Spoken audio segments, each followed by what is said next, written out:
大家好，我係潘樹仁。我哋呢個欄目咧就叫做文化、道德、歷史。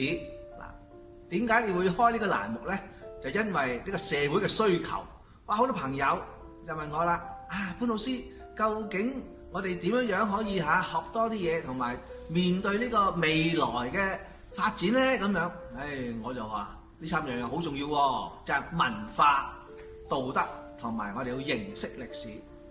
咁點解要講文化？究竟文化係乜嘢先？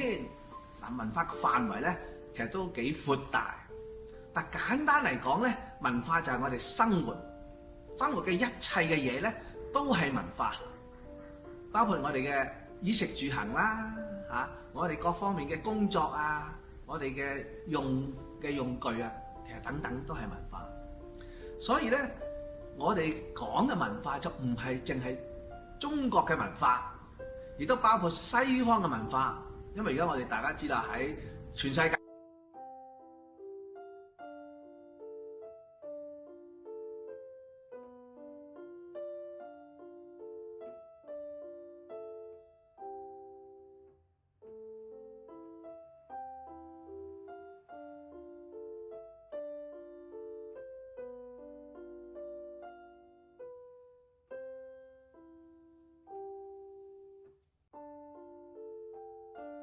嘅生活東西文化都交流緊嘅。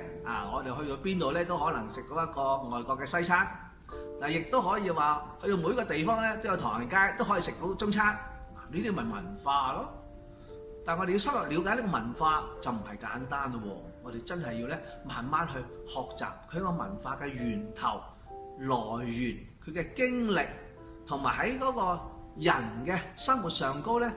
有啲佢放棄咗啦，有啲文化佢唔要，有啲咧又改變咗，有啲又交流咗，所以呢個文化其實咧係好大範圍，值得我哋學習。仲有而家世代講咩啊？科技嘅創意喎，咁科技都係一種文化嚟嘅喎。嗱，所以我哋呢個欄目咧，以後嗰文化嘅題材其實咧係可以話咧係非常之闊大。中國文化啦、西方文化啦、現代嘅科技文化都包括在內。我哋而家講下，譬如我哋嘅火箭點嚟啊？會唔會係要火藥啊？要有火箭啊？要點樣演變啊？呢啲從個歷史當中亦都可以睇個文化嘅發展。咁我哋文化係點樣可以推動佢向前咧？有創意咧，就係人嘅需求啦。我人諗到啲乜嘢嘢咧？弊啦！我哋望住個海，過唔到海喎。整隻船啦，不如係嘛？整個船撐船啦，咁唔得，撐船唔得。我哋諗啲科技點嘛？揾個摩打，咁快啲過啊嘛。喂，咁唔得喎，咁跌咗落水點搞咧？咁你諗個科技要潛水艇啦。嗱，呢啲咪嗰個科技嘅文化嘅一部分咯。咁但係點樣可以發展啊？咁你首先要學習一下以往嘅文化嘅發展，然之後再諗下我哋有啲咩需求。有啲咩憑空想像？創意咧有一個好處係咩啊？首先你天馬行空，諗下先，然之後你可以去諗啲新嘅嘢創造出嚟。咁但係創造當中，我哋要提一樣嘢好重要嘅，就係道德問題啦。咁創造點解道德啊？因為我哋講創造需要道德嘅思考，就係話創造唔可以傷害呢個宇宙萬物，唔可以傷害他人，唔可以帶來傷害。應該要帶來咩啊？帶來人類嘅文明嘅好處㗎，呢個就係道德啦。咁我哋講下呢本書蘇格拉底點樣講道德咧？佢就話道德哲學應該就係涉及到唔係小事嚟㗎，佢係我哋生活當中點樣去生活，點樣生活得好正確，呢個就係道德啦。剛才講啦，文化係生活喎，道德就係點樣生活得正確。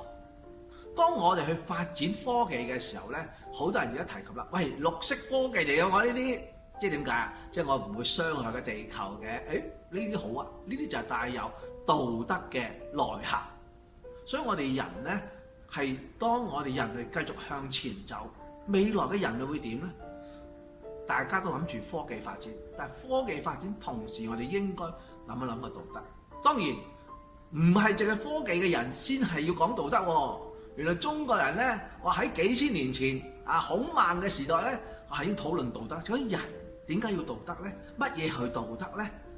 如何可以完成道德咧？呢啲咁嘅基本問題咧，人嘅問題咧，原來當時已經講咗好多。咁呢啲古代嘅智慧咧，原來現代人我哋忽略咗。好多人而家提出就話，我哋點樣去古代嘅嘢係咪可以抌晒？絕對唔應該。因為古代呢一部分所謂人民嘅精神思想呢個道德，我哋點樣攞翻出嚟係應用喺今天咧？我哋好簡單，就算我哋唔抌垃圾咁小事嚇，其實呢個咧喺中國古代咧係一個好道德嘅問題嚟嘅。因為你抌件垃圾咧，唔係淨係話你抌垃圾咁簡單喎，你係污染咗、整污糟咗個地下。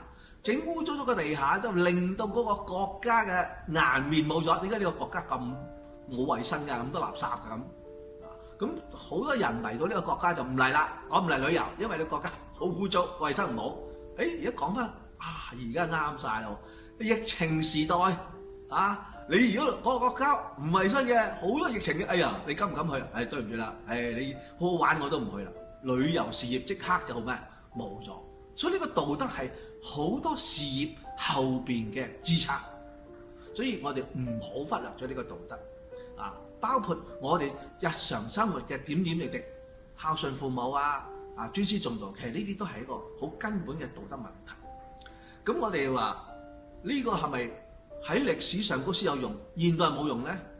剛才提到啦，唔係嘅。現代我哋人更加需要呢啲文化道德。咁我哋點話喺歷史當中去學習？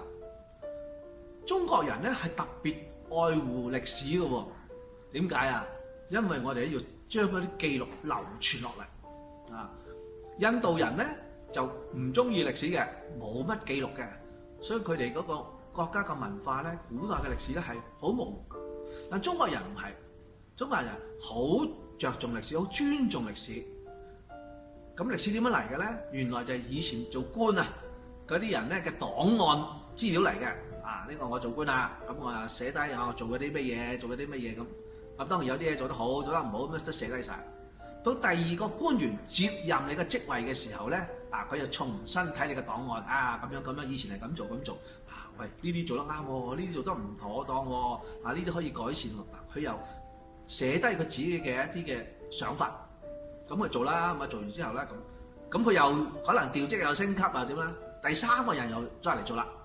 咁嘅時候咧，第三個人又會睇第一個檔案、第二個檔案咯。佢就會係喎，呢個就係歷史嘅教訓。我哋唔好再做重複嘅錯誤啦。我哋要點做好做啱我哋嘅工作啦。咁歷史咧就喺咁樣積聚而落嚟。所以我哋講歷史係乜嘢啊？歷史就好似一面鏡子咁。睇到我哋嘅過去，我哋睇到過去有啲做錯，有啲做啱。我哋而家點唔好做錯嘅嘢咯。你而家唔做錯嘅嘢，將來就唔會有一啲錯誤嘅發生或者錯誤嘅影響。所以歷史係非常之重要。喺人咧可以睇到道德，以人為鑑咧，我哋知道咧人嘅錯誤道德會令到個國家有興衰。我哋睇到歷史好嘅嘢，我哋不妨流傳落嚟。歷史令到我哋知道，原來一啲嘢嘅發展咧，唔係話咁容易憑空就爆出嚟嘅，佢係有所謂歷史嘅發展因素。咁喺歷史嘅發展因素咧，我哋就會掌握到好多其他民族嘅文化唔同啦。原來佢咁樣中意呢個文化喎，佢中意拜火呢個文化。點解？原來火咧燒過啲肉食咧就好食啲喎，即係我哋食叉燒係嘛？佢發覺原來熟食咧係能夠好味啲之外咧，就會減少咗疾病嘅發生。咁呢個火嘅文化咧就受到尊重啦。咁呢個就係話一個文化歷史當中我哋揾到出嚟。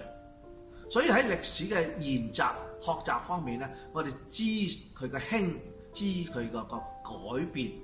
點樣成點樣衰，呢啲都係我哋應該從歷史學習。所以我哋呢個欄目希望俾大家清楚我哋點樣學習文化、道德、歷史，然之後踏出我哋未來嘅人生嘅大道。或者呢個社會點樣繼續向前去發展，俾多啲靈感俾大家嚇，或者從管理學或者從你嘅創造創意科技方面，亦都有所嘅裨益嚇。多謝各位。